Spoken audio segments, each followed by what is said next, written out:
ప్రభువైన యేసుక్రీస్తు నామమున అందరికీ శుభములు. అందరూ బాగున్నారా? మరొక వచనం ధ్యానించుకుందాం.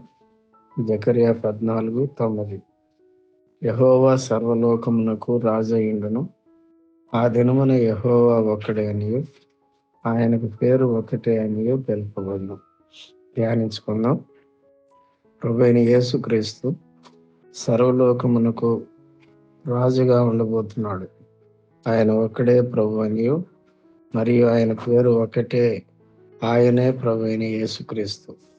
అందుకు తోమ ఆయనతో, నా ప్రభువా, నా దేవా అనెను. యేసు, నీవు నన్ను చూచి నమ్మితివి, చూడక నమ్మిన వారు ధన్యులని అతనితో చెప్పెను.